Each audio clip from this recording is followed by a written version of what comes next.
The Black Death swept through 14th century Europe like nothing humanity had witnessed before. 3 deadly variations of plague, bubonic, septicemic, and pneumonic, decimated roughly 60% of the continent's population. To put that in modern perspective, imagine 450 million people vanishing today. The question isn't whether the Black Death was catastrophic, but rather how anyone managed to survive it at all. Before diving into survival strategies, let's address something crucial. Despite all our technological advances and scientific breakthroughs, viruses haven't evolved nearly as much as we have, and our basic biology remains remarkably similar to our medieval ancestors. The strategies that worked in 1348 bear striking similarities to what public health officials recommended in 2019 and beyond. The first rule of plague survival: avoid crowds like your life depends on it, because it absolutely does.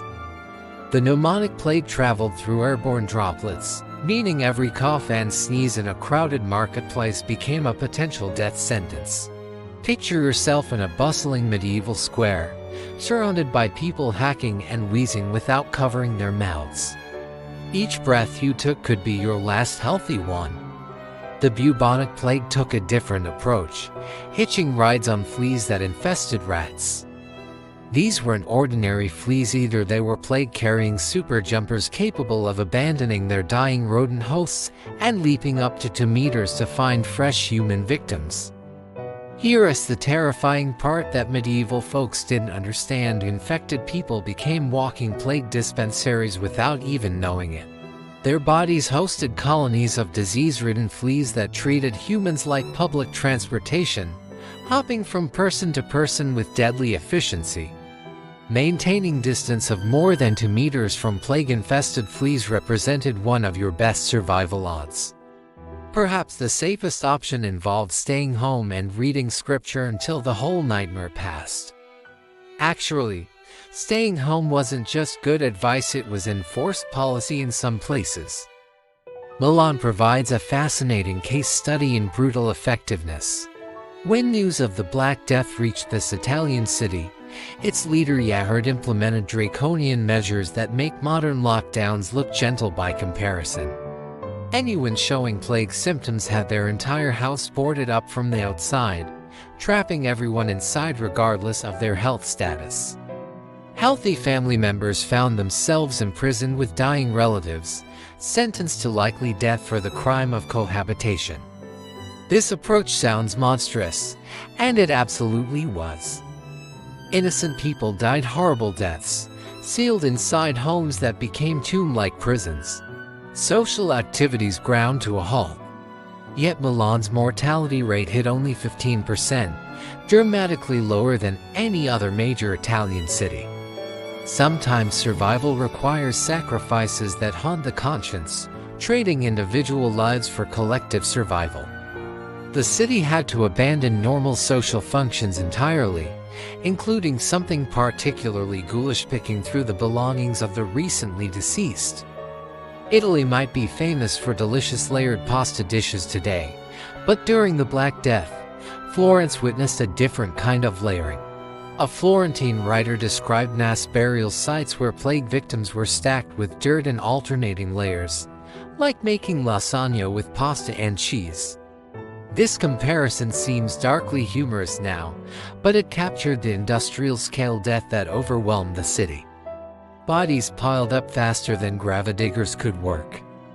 Exposure to plague victims, even dead ones, could rapidly transform you into another ingredient in this nightmare casserole. Families abandoned their deceased loved ones in the streets without proper burial rites, something that would have been unthinkable in normal times. Religious tradition dictated careful preparation and burial of the dead, but the plague made such niceties impossibly dangerous. Nobody had watched Game of Thrones yet, so the crucial lesson about always burning the dead hadn't penetrated medieval consciousness. As corpses accumulated, the streets became open-air morgues. Decomposing bodies created health hazards beyond the plague itself. Enter the bikini, not the swimwear, but rather a group of men from lower social classes who themselves had contracted the plague. Since they were already infected, they had nothing left to lose by handling the dead. These men cleared bodies from city streets, performing work nobody else would touch. Unfortunately, some bikini eventually turned to robbery and murder, exploiting the chaos for personal gain. Italy tolerated this criminal element because the alternative piles of highly infectious corpses rotting in public spaces was worse. Wealthy people gathered their valuables and fled plague-ridden cities for countryside estates. Meanwhile, authorities tried various methods to combat the disease based on their limited understanding of contagion. While nobody thought to burn the bodies systematically, they did recognize fire's protective potential in other contexts. Pope Clement IV survived despite living in Avignon, where a third of the cardinals died. His doctors advised sitting within a ring of fire to avoid infection. Remarkably, this worked. He never got sick. Rats apparently looked at the flaming barrier surrounding an otherwise appealing human target and decided to seek easier prey. Human visitors also tended to avoid walking through fire to chat with the Pope, reducing his exposure to infected people. Whether the fire itself provided genuine protection or simply kept everyone at safe distances remains debatable, but the Pope survived, which was what mattered. Centuries later, the Great Fire of London in 1666 decimated the city but also killed massive rat and flea populations that spread bubonic plague. Sometimes destruction serves unexpected beneficial purposes. Fire's relationship with plague control was accidental but effective. Burning eliminated the disease vectors even when people didn't fully understand why it worked. Medieval doctor uniforms make almost no logical sense from a modern perspective, but physicians worked with limited knowledge about disease transmission. Italian writer Giovanni Boccaccio lamented that doctors were woefully unprepared for treating plague cases due to ignorance about the disease itself. Early physicians might have accidentally spread plague by failing to protect themselves adequately from contamination.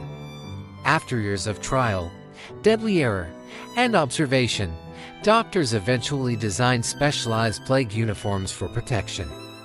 These outfits looked absolutely incredible in a terrifying bird creature sort of way. French doctor Charles Delorme pioneered the iconic plague doctor look: long leather overcoat, wide-brimmed hat, and that distinctive pointed mask resembling a bird's beak. The mask wasn't just for intimidation. Its beak was stuffed with pleasant-smelling materials like rose petals and mint because doctors believed foul air called miasma spread disease. Counteracting bad smells with good ones seemed perfectly logical given their theoretical framework. The leather outfit prevented flea bites quite effectively. Whether fleas avoided the doctors because of the material itself or because they were justifiably terrified of human-sized birds remains unclear. Either way, the plague doctor uniform represented a significant advancement in protective equipment, even if the reasoning behind some features was completely wrong. Staying alive during the Black Death could indeed be a real bummer, especially if you spent time with flagellants. These were people who subjected themselves or others to ritual whipping, either as religious discipline or sexual gratification. As religious zealots, flagellants believed they could literally whip the sin out of people. The Black Death represented their moment to shine. Many Europeans believed God sent the plague to punish human sinfulness. Flagellants offered public atonement services, whipping themselves and others in town squares to appease divine wrath. Despite all the enthusiastic self-flagellation and public shaming, participants remained susceptible to plague infection. In fact, flagellants made the problem worse because they traveled extensively between towns, spreading disease wherever they performed their whipping rituals. Their religious fervor created mobile infection networks that accelerated plague transmission across regions. For actual survival, You needed to think about plague prevention like wrapping your entire city in a protective bubble and denying entry to anyone suspected of carrying disease. Armed guards stationed at city entrances were instructed to deny entry to anyone showing signs of illness, fever, coughing, visible buboes. This strategy kept potentially infected people outside city walls while simultaneously trapping those already infected inside. Once the plague entered a city, these same guards prevented residents from leaving, containing the outbreak. Beyond armed guards, some European cities stopped allowing ships to dock at their ports entirely. Ships from the East originally brought plague into Europe, and once authorities established this connection, ports became extremely selective about which vessels could dock. By 1348, Venice implemented a 30-day isolation period for travelers and goods suspected of carrying plague. Ships had to anchor offshore while crew and cargo underwent observation. Venice later extended this waiting period to 40 days. In Italian, 40 is quaranta, which gave us the term quarantine. This innovation represented a major advancement in public health policy, the recognition that isolation periods could prevent disease transmission. These actions slowed plague spread significantly, though they didn't stop it entirely. Tens of thousands still died in Venice despite quarantine measures. Some cities went even further, implementing full martial law to combat disease spread. With mortality rates hitting 80% in some areas, extreme measures seemed justified. Plague law meant no ships, sealed homes, curfews, and armed enforcement of health regulations. Several European cities essentially became police states dedicated to plague control. Landlocked Pistoia in northern Italy couldn't close ports or turn away ships, but authorities there implemented heavy restrictions on imports, exports, general travel, market trading, and even funerals. Despite these comprehensive measures, Pistoia lost approximately 70% of its population. Even the most aggressive interventions sometimes failed against the plague's relentless spread. With mortality percentages so depressingly high, it's easy to forget that some people contracted the plague and actually survived.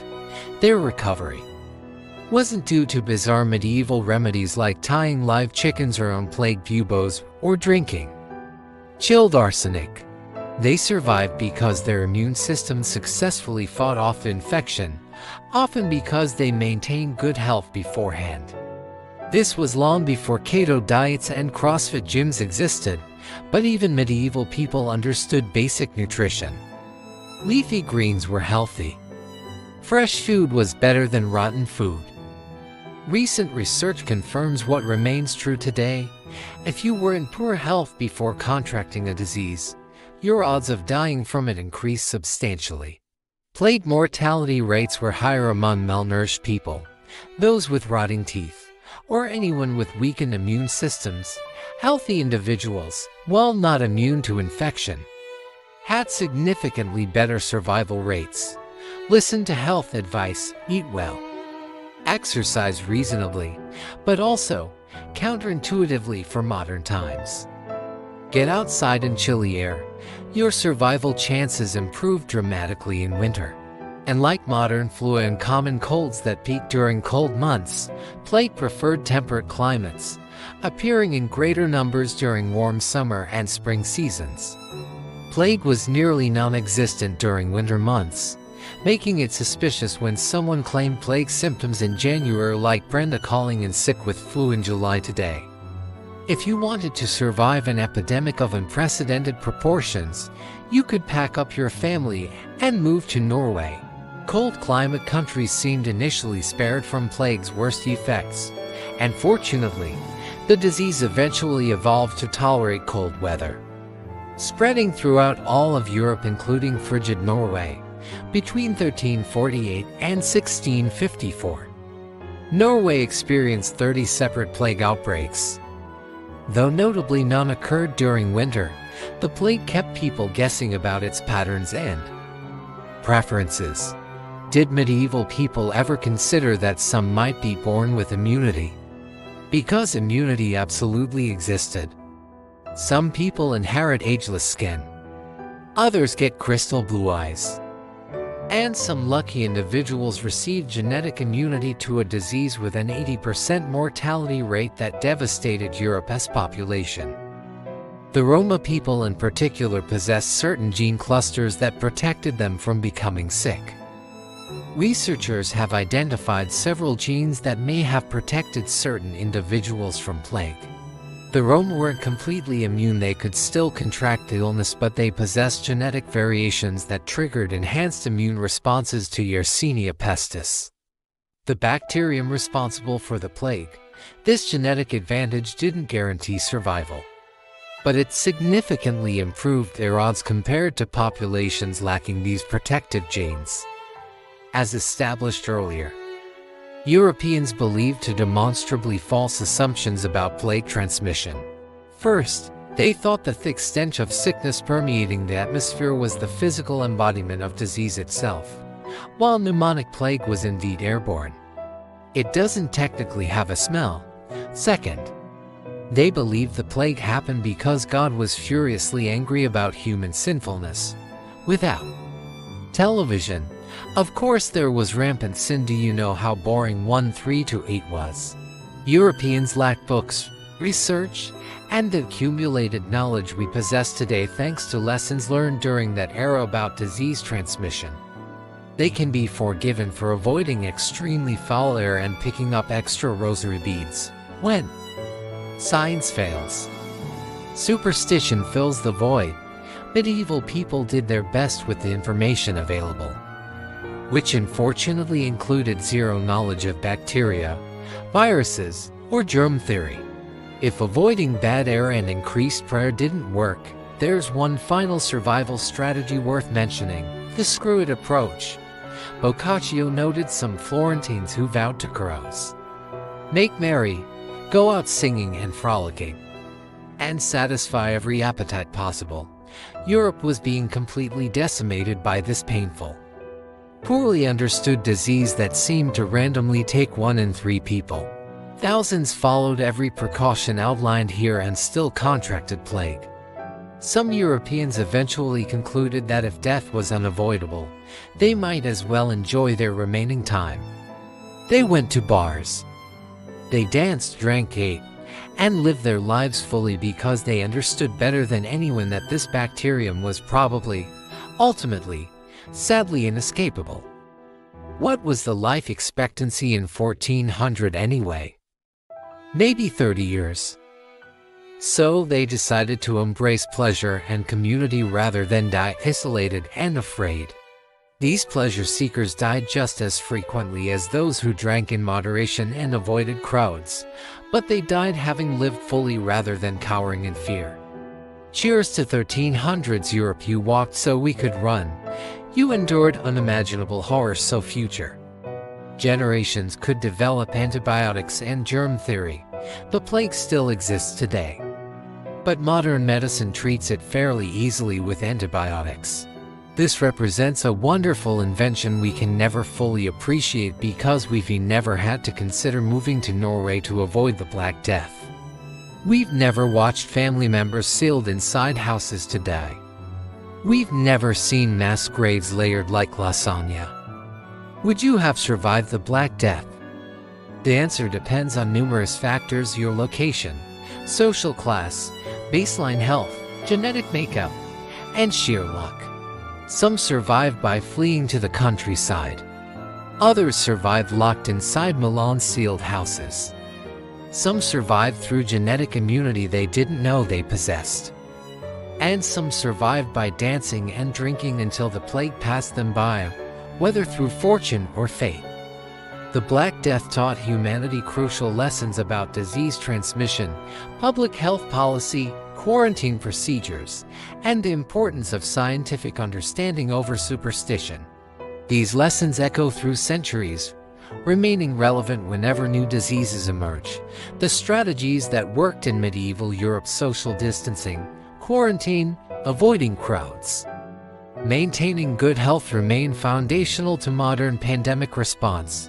Medieval Europeans faced The plague without antibiotics, vaccines, or even basic understanding of what caused their suffering, they fought with leather outfits, fire rings, sealed houses, and desperate hope.